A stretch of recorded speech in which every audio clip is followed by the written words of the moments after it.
Hi everyone and welcome to DMC4 Special Edition Triple S rank walkthrough. This is mission 9 and this is not a hard mission. I didn't fight this really hard. In fact, I think I did the best style score in this mission, though the next one, mission 10, is so fucking hard. And the thing is, the mission itself is not really that hard, but you have the boss fight with Dante at the end, and Dante doesn't really behave at all like the first mission. In fact, I think that the first mission is the hardest mission in the game. Like, no fucking doubt. I spent like a fucking week trying to get a good take on that mission, and I finally took it, and that's the one that I recorded. But I couldn't actually beat it. I couldn't actually get the Triple S rank. And, well, I'm not gonna explain it again, but if you watch the first mission, you're gonna see why. In fact, I think I explained it in the second one. Yeah, because the first one is just too short. So, yeah, the next mission is we're going to feature Dante as a boss fight, and it's really fucking messy. But this mission is not hard. So, I'm going to talk about, actually, first-person shooters, because you haven't seen a real walkthrough on first-person shooters, and it's not because I don't like them. It's not because I don't play them. It's just because they are not really hard enough.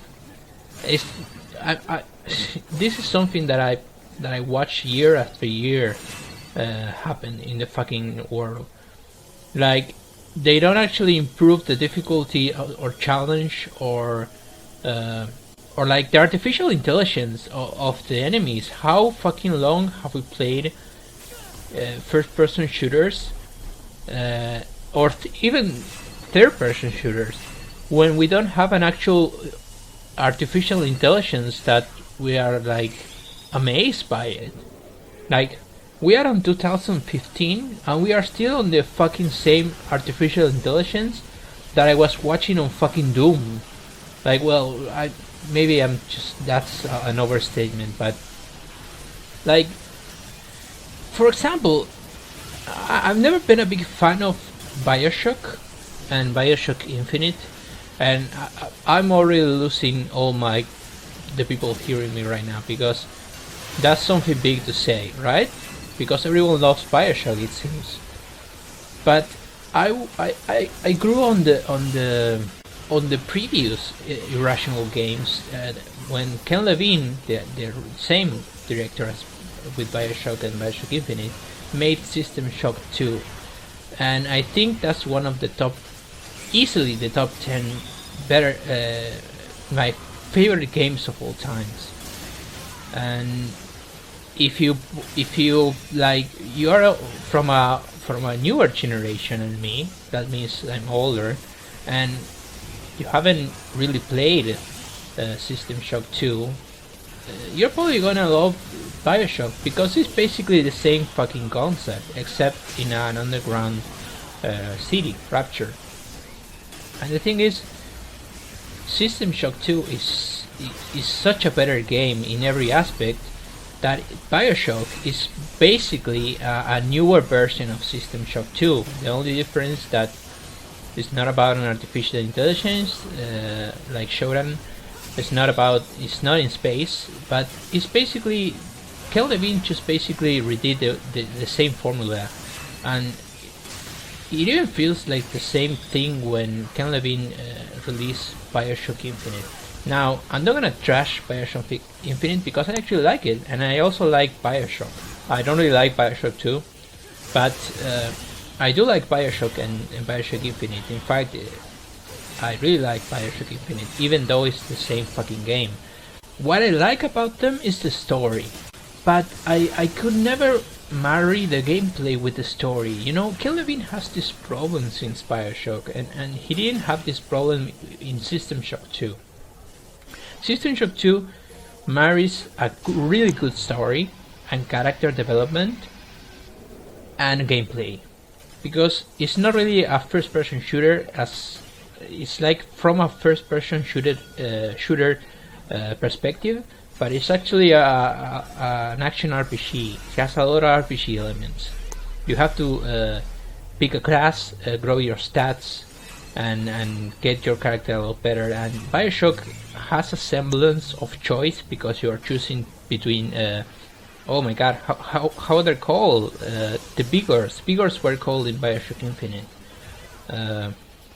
Well, you know what I mean. In Bioshock Infinite, you had to pick between two guns, I think, and basically you had to improve them, and that made you like make a choice, and that's what I like about the gameplay in Bioshock. But like, does it seem like the story is marrying the gameplay? Yeah, you're on these roller coasters and you're attacked by enemies who are fucking mindless. And this time they are not actually splicers. Not a single fucking one of these enemies like uses Vigors. Like that's a major fucking mistake.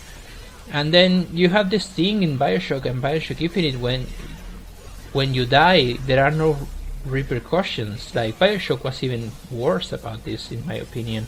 Like the beta chambers, when you you die and you immediately spawn in a beta chambers, and the enemies still have the damage that you inflicted. Like how is that even fair? Like how is that even fun? Like when I was first playing Bioshock, that really struck me, a horrible difference, and I just realized that like I started using quick saves. I didn't use the beta chambers, like it was my choice. And in Bioshock Infinite they even do something close to it. Like the difference is like Elizabeth, it doesn't revive you, because actually what happens and I'm going to spoil some things, so if you haven't played Bioshock Infinite, just go play it. But basically you actually die every time you die in Bioshock Infinite. This is not actually explained, but you have to just understand it. And what Elizabeth does is actually like revive another version of Booker when that version actually makes a different choice and doesn't die. And basically each time you die there is a different version that like it didn't die at that moment. And that is I think that is like loosely explained. I really love the story of Bioshock Infinite. I actually think Bioshock Infinite has a better story than Andrew Ryan's Underwater City. I really think so. But the gameplay is so different. And why am I talking about Bioshock? Why am I not talking about other first-person shooters? What do we actually have a first-person shooter, a new first-person shooter that actually stands out as big as Bioshock? We don't. Like, what are we going to talk about? Like Call of Duty? No one even cares about that anymore. Like, yeah, I know probably you're a fan of Call of Duty or something like that, but you have to take into account they don't actually care anymore. They just don't. And what are the first-person shooter we have that we actually could talk about? Like the game of the year contender, like something like that. It's just not a thing anymore. Like all the first-person shooters look alike, and maybe they have some differences, but they don't have the personality of the Bioshock series. That's why I'm talking about Bioshock still. When the game released in 2013, if I'm not mistaken, I think it was game of the year, or it wasn't. Oh no, wait, 2013 was the year that The Last of Us released also as well, right? So it actually, The Last of Us won, I think, game of the year, or maybe it was Bioshock. I don't know. They are both good. Last of Us is so much better though. But yeah, this is the thing. I like the story of the Bioshocks. I think that Bioshock Infinite, it has the substance to really stand out and be a kind of like a staple of first-person shooter games. I really think so. But it's just so bizarre that Ken Levine hasn't continued System Shock. And why do I revive all the System Shock stuff? Well, I saw that another developer is actually doing a remaster of System Shock 1, which is a really, really old game. You probably haven't heard of it or played it. I also heard that this developer that actually bought the franchise, it seems, is gonna do a System Shock 2 game, like a sequel. Sorry, like a System Shock 3 sequel.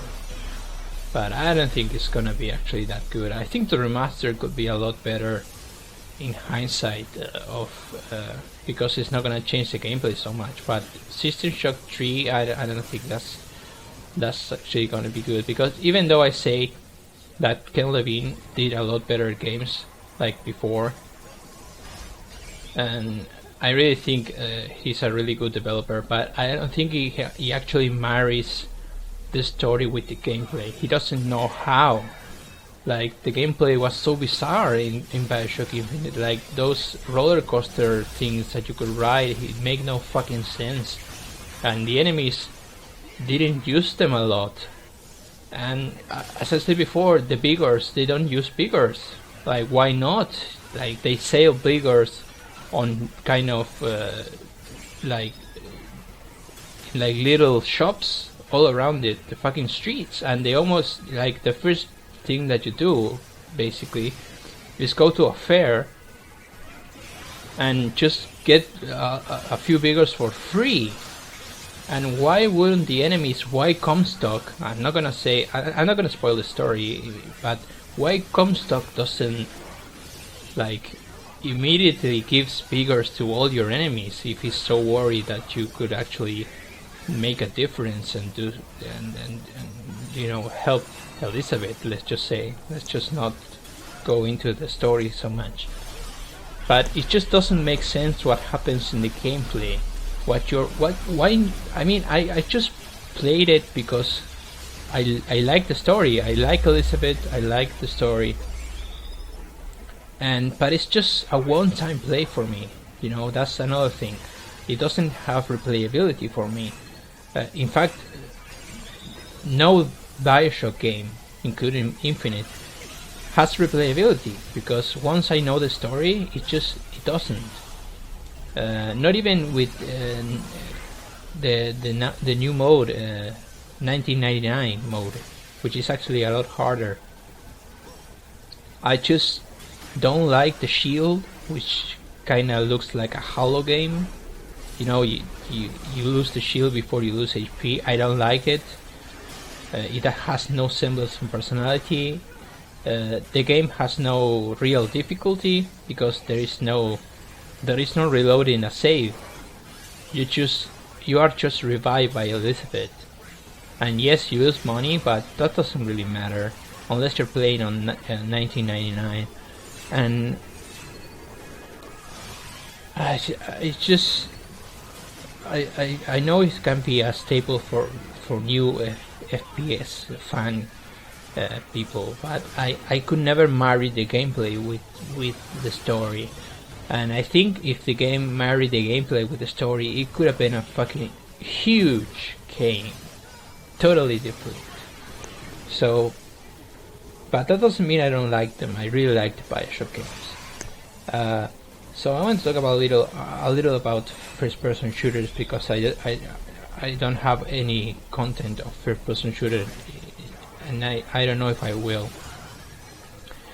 Maybe I will do a walkthrough of System Shock 2 actually at some point, because it's still a really good game. So yeah, this was mission 9, guys. In the next mission we're gonna fight Dante, and I'm actually going to have to talk about it because it's actually a really hard boss fight.